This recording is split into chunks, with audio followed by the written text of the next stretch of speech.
Hi, and welcome to the show. Again, we thank God you can view the show, whether it's in your living room, your bedroom, your kitchen, or any other area in your home. We're excited to bring you DAP Ministries Presents. I'm your host, the Reverend Willie Williams Jr. Excited about the information you're going to receive today. Always tell you about the importance of going down to the lower ninth ward and seeing the devastation, but realizing the restoration that the Lord is going to do. Happened, I think this week I had an opportunity to go down there and see some things. Of course, always happy to see the CVS drugstore on the corner of Falstaff and Renee, see it operating, and it's a beautiful store, but there are other businesses that are coming back. Yes, they're still blotted property. There are overgrown lots, and some of the houses are not in good shape. And so more citizens should talk about it, and that way I think we can do something about it. A great opportunity for a great place to live. The Lower Ninth Ward is a great place to live. I can tell you because I grew up in the Lower Ninth Ward. I was fortunate, I think, in the upper part of the Ninth Ward, there was a ribbon cutting for Carver Senior High School, my old alma mater. And so a beautiful facility, great facility and stuff. So we see some progress that's coming back. Again, we say to our co-host, the Reverend Darrell Smith, also DK Smith, he's taking care of some personal business as well as on assignment for other activities. We're saying to him, take care of his business. Again, we're always happy to have, as we call a guest at one time, but she's no guest. She's no stranger to DAP Ministries. She's our interim co-host, and she always has a wealth of information in the person of Darnetta Mahaffy. She's here, and I think she has a great subject she want to talk about. She already has my interest, and I think she has your interest, because the information she's going to give to you is going to profit you. It's going to benefit you. And Darnetta, again, always a pleasure to have you on the show, and I hope we're not overworking you, and that you're not giving away too much information, but the information that you do give is very helpful. I mean, it's a blessing not only to me, but also a blessing to the community, the church community, and just to the community overall. No, you're not overworking me. Okay. We've been doing this a long time, so it's natural. It's all good. And thank you for having me. Always a pleasure. Always a pleasure. And it's always a pleasure being here. And today what we're talking about, it's okay, it's information that should be shared, but this is something that I was given. And when I say given, this is something, you know what given means. We're talking about how God reveals to us. But originally I wrote this book, This Fallen Dollar. I have your book. I want you to know I have your book. I read your book. Thank you. Periodically, I read your book. Thank you. Basically, when I'm referencing information, biblical information, I read your book. I appreciate hearing that.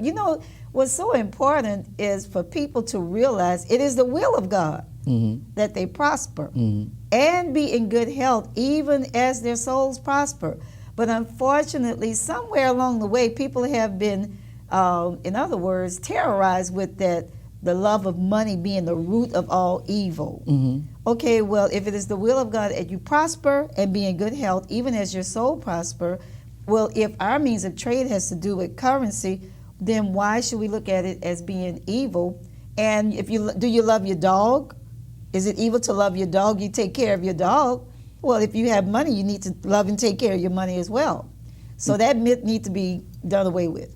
Well, you think it's a myth, or you thinking the word says the love of? In other words, is a question of you putting money before God or putting it in the proper perspective. I think that's what he's talking about when he's talking about when you treasure. Your treasure is more invested in that, not wealth, right, but in that money, and not in, because one thing I know about wealth is not just finances. Wealth is a way of life. And so in most cases, if you're just concentrated on getting money, you do know, they say work hard. Hard work can kill you. That's right. Because some physical labor, everybody's not really adjusted for that kind of physical. They just can't do it. Their body can't do it, and so it means work smarter. And that's why I always. You know, there's a little scripture to back it up in regards to a fool and his money soon being parted. All the time, all the time. So, you know, everything has to be in its proper place. I think the key word is. In other words, is being a wise steward. Well, steward and moderation. Yes. Steward and moderation, yes. you know. But there's just some things that people need to be mindful of and be aware of. We know traditionally, whenever we're going into a new administration, we're about to go into a new administration here. Yes, we are. And, you know, when the last administration came in, we faced a lot of economic downturns. There were so many things happen. You go back through history, you had the Great Depression and just so many things that, you know, that's happened. I dealt with economics, in other words, the exchange of currency, as you call it, the exchange of money and stuff like that, for goods and service, for the value of what your desires. And I know in most cases, some things we won't pay for, somebody else may pay for it. Exactly. As for what their desire is, and say, well, see that trash, I won't give you a penny for that trash. I'll give you $1 million for that trash. Exactly. One man's trash is another man's treasure. But, you know, when we look back at it, there were times when people had nothing. They had no money. They were, you know, having to live by what they were told to do. That was when we come through the slavery. And thank God came through slavery, didn't stay in slavery, passed through. Like, you know, the time clock, we passed through. But there was that time where there was nothing. Then, of course, there came a time when there was sharecropping.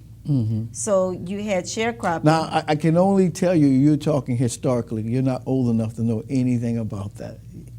Well, I understand because I took time to research it. Because you know what it says. If we don't know this, we can subject. We know we're subject to live it again. Right. No, I'm just saying that, you know, because you're speaking as authority, and I'm just saying people they'll look at you and say she's not that old. Oh, how she know about sharecropping? And you see what I'm saying to you? That's all I'm saying. I'm not saying you're talking about from a personal. Thank you for the compliment. I'm being honest with you because I was fortunate. People don't believe this, but I was fortunate as a young person, as a young child, to pick cotton. Oh, really? See, that's what I'm saying to you. And so people say, no, you too young to pick cotton. It was on my grandmother's farm. She had a farm, and we picked cotton on her farm. It wasn't because we had to pick cotton. It's because we chose to pick cotton. Now, I understand what you're saying because I've seen cotton fields because my father was born in Arkansas, and of course, you know, my family being in the northern parts of Louisiana, I had a chance to see what that cotton really looked like. But no, I've never had to see what I'm saying? pick cotton. I would lie if I say I ever did that, but no, that's something I've never done. But through history, you know, because if we don't know where we came from, then when we get where we're supposed to be going, we won't even know that we've arrived there. Well, I like what you say because definitely there is a plan and there is a direction. And Yes. No doubt God gives a direction, but I like what you put out there because the importance is economically, how do we know how to deal with money if we've never been trained about money? Well, that's the thing. When we talk about this fallen dollar, you remember when I wrote that book? And of course, I had to go back and do another version of the book, Is the Dollar Really a Dollar? Because a lot of business people understood this fallen dollar. The value of that dollar. But when it came down to, you know, your consumers and, you know, our citizens, a lot of people didn't understand what that was all about. But when I did the one, Is the Dollar Really a Dollar? And I put the green on the book, you know, they knew right off what that was all about. But so we went through eras of how much money we had, you know, access to, usage. Everything we have in this country is usage. I don't care what it is. You can have a $30 billion lifestyle, get in trouble, it's all over. You only had usage. Wow. That's scary.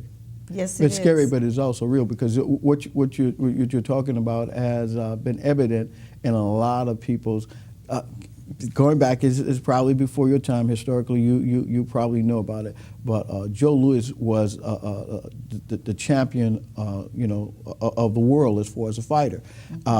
Great boxer. He was known for his ability to beat other fighters and accumulated some wealth. Yes. Because he didn't have good managers, he died poor. Isn't that amazing? Well, not really. It happens all the time. Even with some of our famous athletes in professional sports, basketball, football, baseball, Yes. they die poor.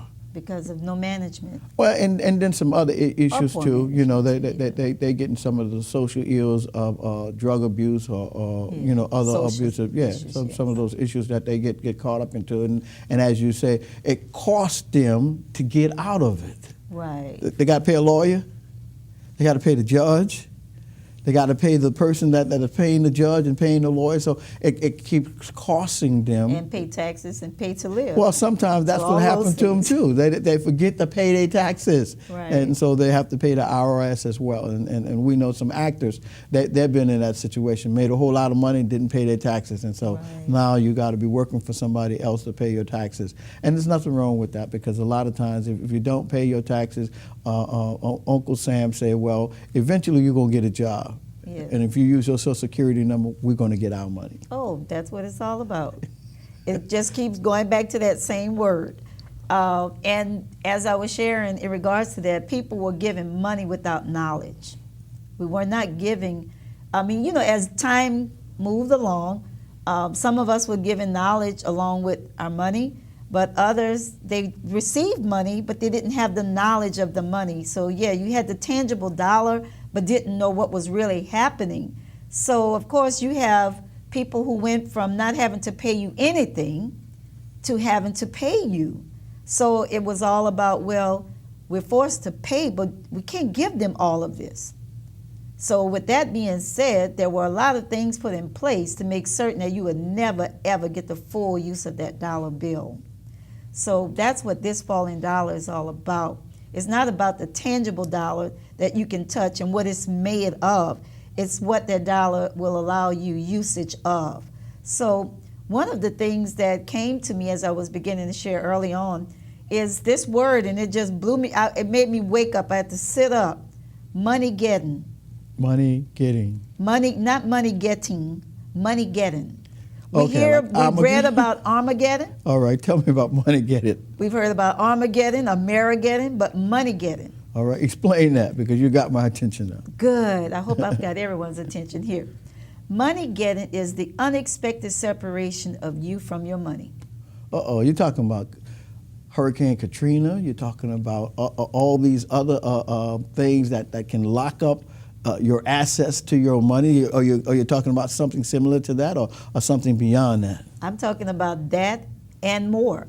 I mean, we're dealing with things that we have basically no knowledge of. We're subject to the decision-making of other individuals, elected officials, and we're subject to other people spending money on our behalf. So if we end up where our country is, in so much debt, and any of the other countries decide they want to cash in on some of these things, how would that affect us? It's like a foreclosure is what you're saying, because can you go decide that you're going to call yourself bankrupt, even though you have access to other things to probably pay off your debts? Well, what happens when you go to the ATM machine? And no money in there for you? No ATM machine giving away money. Or you go to the bank and the door doesn't open. You're causing, or your place of employment and those doors are closed. You're causing a state of panic. Because this is what's called awareness. Okay, but it's still a state of panic, because what happens when that happens, and we look at it all the time. I can tell you stories about people going to work, or really leaving work that night and then going to work that morning, and they find out they can't get into their building, can't get into their office because the company decided that they were going to shut down and didn't tell anybody about it. We got to go to break, Darnetta, but when we come back, we'll talk more about it. You got my interest, and definitely this is